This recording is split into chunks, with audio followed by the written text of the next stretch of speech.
नमस्कार दोस्तों, मैं आलोक शर्मा आप सभी का स्वागत करता हूं आज के इस वीडियो में। और आज के इस वीडियो में मैं आप लोगों के लिए लेकर आया हूं क्लास 10th एमपी बोर्ड की अर्धवार्षिक परीक्षा 2023-24 का गणित विषय का पेपर। और इसके मैंने और भी वीडियो बनाए हैं जिनकी लिंक मैंने डिस्क्रिप्शन में दी है, वहां से जाकर आप वह वीडियो भी देख सकते हैं। तो आज हम सॉल्व करेंगे क्वेश्चन नंबर 21 से। इसके पहले के जो क्वेश्चन हैं उनको यदि आप देखना चाहते हैं उनके वीडियो को, तो उनकी लिंक मैंने डिस्क्रिप्शन में दी है, वहाँ से जाकर आप वैसे भी वीडियो देख सकते हैं। तो यहाँ पर क्वेश्चन नंबर 21 आपसे पूछा गया था कि रैखिक समीकरण युग्म x + 2y = 3 और 7x + 15y = 2 को विलोपन विधि से हल कीजिए। तो यहाँ पर आपको विलोपन विधि का प्रयोग करते हुए इस क्वेश्चन को सॉल्व करना है। सबसे पहले इन दोनों समीकरण को हम लिख देंगे और इनको समीकरण 1 और समीकरण 2 नाम दे देंगे। इसके बाद आप क्या करेंगे, विलोपन विधि में आपको क्या करना होता है, या तो आप x के जो गुणांक हैं उनको देखिए या फिर y के जो गुणांक हैं उनको देखिए। तो यहाँ पर हम x के गुणांक की सहायता से इस प्रश्न को सॉल्व करेंगे। तो x का गुणांक जो समीकरण 1 है उसमें आप देखेंगे कि 1 है इसका गुणांक, और समीकरण 2 में x का गुणांक 7 है। तो जो x का समीकरण 1 में गुणांक है उसका गुणा हम समीकरण 2 में करते हैं, और समीकरण 2 में x का जो गुणांक है उसका गुणा हम समीकरण 1 में करते हैं। यहाँ पर आप देख सकते हैं कि समीकरण 1 में 7 का और समीकरण 2 में 1 का गुणा करने पर जब हम समीकरण 1 में 7 का गुणा करेंगे तो यहाँ पर मिलेगा 7x + 14y = 21, और समीकरण 2 में जब हम 1 का गुणा करेंगे तो हमें मिलेगा 7x + 15y = 2। अब हम क्या करेंगे, अब हम यहाँ पर समीकरण 4 से 3 को माइनस कर देंगे। आप यहाँ समीकरण 3 से भी 4 को माइनस कर सकते थे, तो भी आपका आंसर वही आएगा। तो समीकरण 4 से जब हम 3 को माइनस करेंगे तो हम देख सकते हैं यहाँ पर 7x से 7x माइनस हो जाएगा, 15y से 14y माइनस होगा तो यहाँ पर y मिलेगा, और 2 से 21 माइनस होगा तो -19 मिलेगा। इसको हम यहाँ पर इस प्रकार से भी लिख सकते हैं, जो समीकरण 4 का LHS है उसको हमने यहाँ पर लिख दिया, इसमें से माइनस किया हमने समीकरण 3 के LHS को, और इसी प्रकार से समीकरण 4 के RHS में से हमने माइनस किया है समीकरण 3 के RHS को, और सॉल्व करेंगे तो हमको मिल जाएगा y = -19। इस y की वैल्यू को या तो आप समीकरण 1 में रख दीजिए या समीकरण 2 में रख दीजिए, तो आपको x की वैल्यू यहाँ पर मिल जाएगी। तो हमने समीकरण 1 में y की इस वैल्यू को रख दिया है यहाँ पर। तो यहाँ पर क्या हो जाएगा, x + 2 × y की जगह हो जाएगा -19 = 3, और इसको अब हम सॉल्व करेंगे यहाँ पर तो हमको मिल जाएगा x = 41, और यही जो x और y की वैल्यू है यही हमारा आंसर है। इसके बाद अब हम सॉल्व करेंगे क्वेश्चन नंबर 21 के, जो अथवा में आपसे क्वेश्चन पूछा गया था। तो यहाँ पर आपसे पूछा गया है कि दो संख्याओं का अंतर 26 है और एक संख्या दूसरी संख्या की 3 गुनी है, उन्हें ज्ञात कीजिए। आपको वो दोनों संख्याएं यहाँ पर ज्ञात करना है। तो हम मान लेंगे कि वो दो संख्याएं x और y हैं। आपको दिया गया है दोनों संख्याओं का अंतर 26 है, तो x - y = हो जाएगा 26, और इसी के साथ आपको दिया गया है कि एक संख्या दूसरी संख्या की 3 गुनी है, तो x = हम लिख देंगे 3 × y, ये हो जाएगी हमारी y की 3 गुनी हो जाएगी x। और यहाँ पर हम क्या करेंगे, ये जो समीकरण 1 है इसमें हम इस x की वैल्यू को रख देंगे, तो यहाँ पर हमको y की वैल्यू मिल जाएगी 13। इसके बाद इस y की वैल्यू को हम समीकरण 1 में रख देंगे यहाँ पर, तो हमको क्या मिल जाएगा, यहाँ पर हमें मिल जाएगा x की वैल्यू, x = 39, और यही हमारा आंसर है। x = हमको मिल गया है 39 और y = मिल गया है हमको 13, यही हमारा आंसर है। अब हम सॉल्व करते हैं क्वेश्चन नंबर 22 को। तो क्वेश्चन नंबर 22 में आपसे पूछा गया है कि 1.5 मीटर लंबा एक प्रेक्षक एक चिमनी से 28.5 मीटर की दूरी पर है। उसकी आंख से चिमनी के शिखर का उन्नयन कोण 45 डिग्री है। चिमनी की ऊंचाई बताइए। यहाँ पर आपको डायग्राम मैंने बना दिया है। यहाँ पर ये जो आप देख रहे हैं ए से लेके बी तक यह एक चिमनी है, और सी से लेके डी तक ये प्रेक्षक की लंबाई है 1.5। इसके बाद ए डी ई यहाँ पर 45 डिग्री का ये जो कोण है यह उन्नयन कोण है, और ए ई डी ये आपका समकोण है। चिमनी से प्रेक्षक की दूरी कितनी है, तो यह चिमनी है, यह प्रेक्षक है, इन दोनों के बीच की दूरी है 28.5 मीटर। इतनी चीज़ें आपको दी गई हैं यहाँ पर, और आपको ज्ञात करना है चिमनी की ऊंचाई। ए से लेके बी तक आपको ज्ञात करना है। यहाँ पर आप देख सकते हैं ए से लेके बी मतलब ए से लेके ई ज्ञात कर दीजिए, ई से लेके बी ज्ञात कर दीजिए, इन दोनों को प्लस कर दीजिए तो आपको ए बी यहाँ पर मिल जाएगा। और ये जो सी डी है 1.5, तो सी डी के बराबर ही हो जाएगा हमारा बी ई, यह भी हो जाएगा हमारा 1.5। तो अब हमको ए ई की वैल्यू यहाँ पर ज्ञात करना पड़ेगा।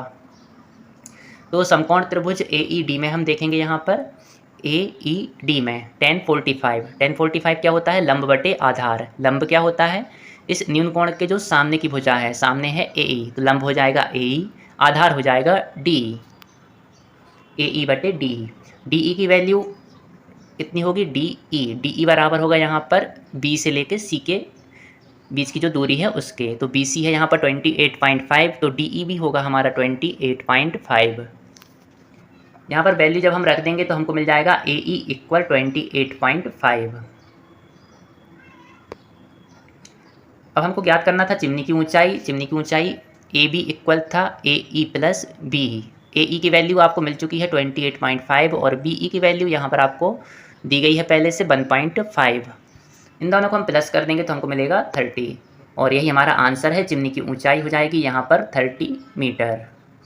इसके बाद हम सॉल्व करेंगे क्वेश्चन नंबर 22 के जो अथवा में आपसे पूछा गया था। तो यहाँ पर आपसे पूछा गया है कि एक नदी के पुल के एक बिंदु से नदी के सम्मुख किनारों के अवनमन कोण क्रमशः 30 और 45 डिग्री हैं। यदि पुल किनारों से 3 मीटर की ऊंचाई पर हो तो नदी की चौड़ाई ज्ञात कीजिए। तो यहाँ पर आप देख सकते हैं आपको एक नदी दी गई है, ए से लेके बी तक यह नदी की चौड़ाई है और पी क्या है, यहाँ पर पी नदी से, यह जो नदी है इससे 3 मीटर ऊंचाई पर स्थित एक बिंदु है, बिंदु पी। अब नमन कोण आप देख सकते हैं 30 डिग्री और 45 डिग्री यहाँ से बन रहे हैं। 30 यहाँ से ये वाला कोण है और जो 45 है यहाँ से ये वाला कोण है। हमें ज्ञात करना है नदी की चौड़ाई, ए से लेके बी तक हमको ज्ञात करना है। सबसे पहले हम समकोण त्रिभुज ADP लेंगे। यहाँ पर ADP में आप देखेंगे PAD इक्वल होगा 30 डिग्री। ये क्यों होगा, क्योंकि यहाँ पर यदि 30 डिग्री है तो यहाँ पर एकांतर अंतः कोण बनेगा, जिससे यह जो कोण A है यह भी हमारा 30 डिग्री का हो जाएगा। तो कोण PAD ये हो जाएगा हमारा 30 डिग्री।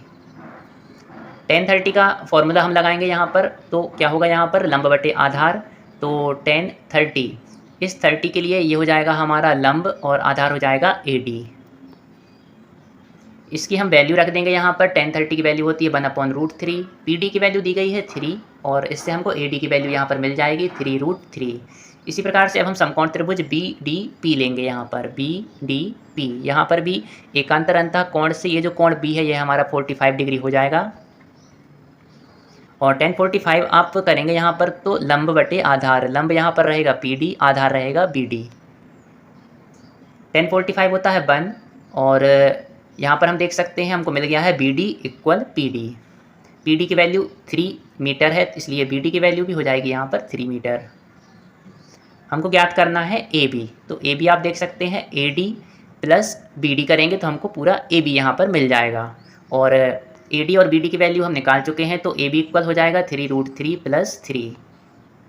इस प्रकार से हमको आंसर मिल जाएगा। नदी की चौड़ाई बराबर हो जाएगी 3 ब्रैकेट में √3 प्लस 1 मीटर। यही हमारा आंसर है।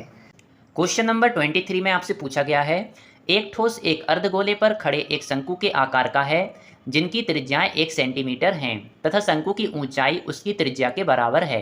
इस ठोस का आयतन पाई के पदों में ज्ञात कीजिए। तो यहाँ पर आप देख सकते हैं आपको एक अर्धगोला दिया गया है, इसके ऊपर एक शंकु रखा हुआ है और यह पूरा एक ठोस यहाँ पर बना हुआ है। इस पूरे का आपको आयतन ज्ञात करना है। तो इसके लिए आपको अर्धगोले का आयतन का सूत्र पता होना चाहिए और शंकु के आयतन का सूत्र पता होना चाहिए। इन दोनों के आयतन को आप प्लस कर देंगे तो आपको इस पूरे ठोस का आयतन यहाँ पर मिल जाएगा। तो सबसे पहले हम लिखेंगे अर्धगोले और शंकु की त्रिज्या बराबर 1 सेंटीमीटर, क्योंकि इन दोनों की त्रिज्या 1 सेंटीमीटर दी गई है और शंकु की ऊंचाई भी यहाँ पर 1 सेंटीमीटर दी गई है, क्योंकि यहाँ पर लिखा है शंकु की ऊंचाई उसकी त्रिज्या के बराबर है। बस आपको ठोस का आयतन यहाँ पर निकालना है, तो हम लिख देंगे शंक्वाकार भाग का आयतन प्लस अर्धगोले का आयतन।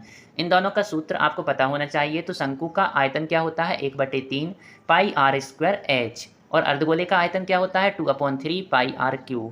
r और h दोनों की वैल्यू यहाँ पर 1 सेंटीमीटर दी गई है, तो इस वैल्यू को हम यहाँ पर रख देंगे और इसके बाद हम इसको सॉल्व करेंगे तो हमको आंसर मिलेगा पाई सेंटीमीटर क्यूब।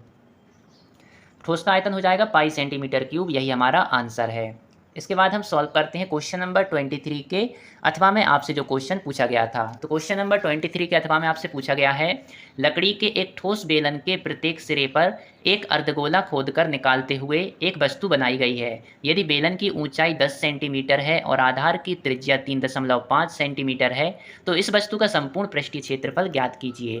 तो यहाँ पर आप देख सकते हैं, आपको एक बेलन दिया गया है। इस बेलन के दोनों सिरे पर आपको 2 अर्धगोले बनाए गए हैं और आपको ज्ञात क्या करना है, यहाँ पर वस्तु का संपूर्ण पृष्ठीय क्षेत्रफल आपको ज्ञात करना है।